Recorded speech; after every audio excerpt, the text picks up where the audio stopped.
سورہ دہر میں حق تعالیٰ جل شانہ ارشاد فرماتے ہیں، بے شک نیک لوگ ایسے پیالوں میں شراب پئیں گے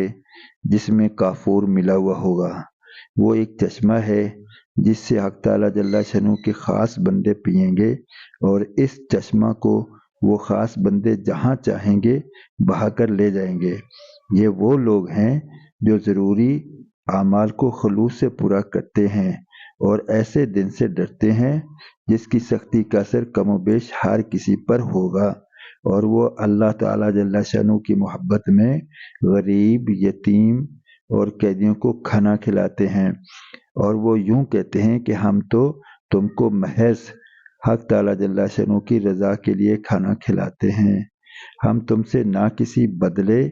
کے خواہش مند ہیں اور نہ شکریہ کے، اور ہم اپنے رب سے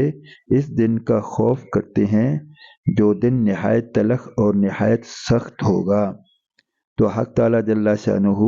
ان کو اس اطاعت اور اخلاص کی برکت سے اس دن کی سختی سے بچا لیں گے اور ان کو تازگی اور خوشی عطا فرمائیں گے، اور ان لوگوں کو ان کی دین میں پختگی کے بدلے جنت اور ریشمی لباس عطا فرمائیں گے، اور وہ وہاں اس حالت میں ہوں گے کہ جنت میں تخت پر تکیے لگائے بیٹھے ہوں گے، اور جنت میں نہ دھوپ کی تپش پائیں گے اور نہ سخت سردی، بلکہ فرحت بخش معتدل اور جنت کے درختوں کے سائے ان لوگوں پر جھکے ہوئے ہوں گے، اور ان کے پھل ان کے اختیار میں کر دیے جائیں گے، یعنی ہر وقت بلا مشقت پھل لے سکیں گے،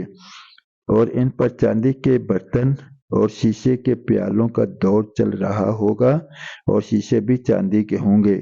یعنی صاف شفاف ہوں گے، جن کو بھرنے والوں نے مناسب انداز سے بھرا ہوگا،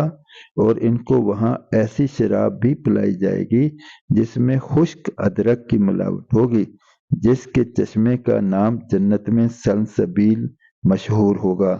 اور ان کے پاس یہ چیزیں لے کر ایسے لڑکے آنا جانا کریں گے جو ہمیشہ لڑکے ہی رہیں گے، اور وہ لڑکے اس قدر حسین ہوں گے کہ تم ان کو بکھرے ہوئے موتی سمجھو گے،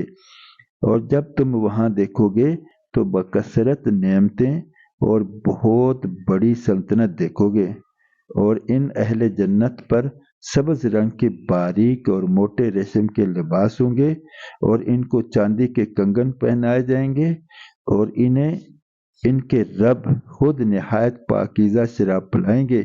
اہل جنت سے کہا جائے گا، یہ سب نعمتیں تمہارے نیک اعمال کا صلہ ہیں اور تمہاری محنت و کوشش مقبول ہوئی ہے۔